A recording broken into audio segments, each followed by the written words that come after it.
All right, this is Honeycut Towing once again. We're working on a 2012 Maxima with a 3.5 V6. And it has two trouble codes, basically saying that the O2 is bad.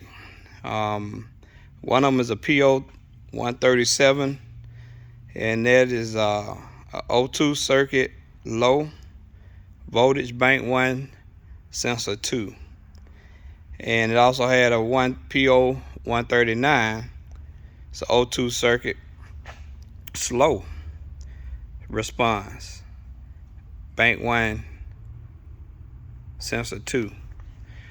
So basically we're about to we didn't replace the O2 in it, but couldn't find that on the web or on YouTube how to replace it. So what we're gonna do is kind of show you what we did, because we couldn't find no video at all. Several videos talked about it, but never showed you really how to do it.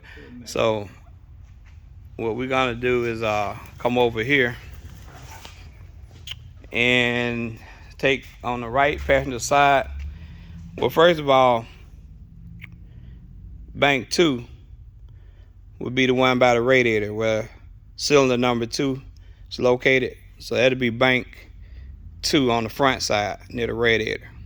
And then the top O2 sensor would be sensor 1. Then you got a downstream, that'll be sensor 2 after the converter on the front side by the radiator. But the one we had to work on is bank 1. That'll be the one on the back side by the firewall where spark plug number 1 located. So if it's bank 1, sensor 1, that'll be the top one on the back side by the firewall. But the one we had to replace is one of the hardest ones we've done in a while. And that's bank 1, that's the one by the firewall, but after the converter, sensor 2. So to get to that, what we had to do was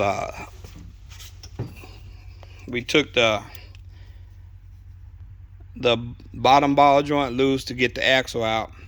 We had to take this sway bar off. We took the ball joint, the A-frame down. We had to take the tie rod off, and we had to take that axle out the spindle. Had to take it loose. So most of the bolts were like, you'll be using probably 15 millimeters, 18 millimeter, or 16 millimeter, or a 5/8 socket. And so basically, if you look in there, you see the axle's already out. I'm gonna pull the axle, and then you'll be able to see that O2 sensor. And this is what we had to do to replace it. And it was pretty rough. And also the O2 socket we used was a kit. It has O2s in it.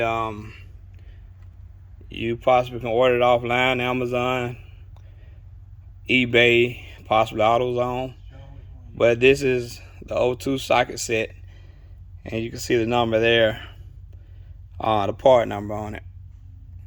So basically, the one we had to use was the 3/8 drive O2 special socket, O2 socket. It also has one for the 1/2 inch will fit as well. But we didn't have room for the 1/2 inch, but we had to use the 3/8 socket, O2 socket. So anyway, I'm gonna pull this axle out. If you look in there, it's a bolt hole on the left side and one on the right, so it's only 2 on this particular model. Let me pull it out. All right, so this is the axle we had to take out. If you notice right here, there's 2 bolts, and I believe they were 5/8 or 16 millimeter. So you pull it out. If you got the car jacked up on the right side, you don't really have to put a pan to catch any fluid. If you look in there, you can see that O2 sensor. See that O2 sensor in there. And that's why we had to take the axle out. Let me point to it. That's the O2 sensor. So I was able to get my hand between that bracket. I didn't have to take it out. I was able to get my hand between there, put that socket on it in a flex ratchet, a 3/8 ratchet, and I was able to take it loose and put the new one in. So basically you reverse the steps back to put it back together, and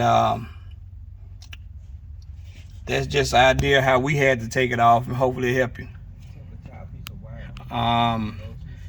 When you pull that O2 up, you want to tie a piece of wire on the old one, and the old wire, when you pull it out from the top where the plug in at, and it's up above, like close behind the power steering pump, the connector. And if you run a wire up, when you pull over, you can bring put the new one on, put the new O2 in, tie a wire, and pull it back up to the top to the connector, so you can reroute it the same way you took it out. All right, hope this helped you. We couldn't find a video in it, so hopefully this helps someone else. All right, take care. This is Honeycut Towing and Garage.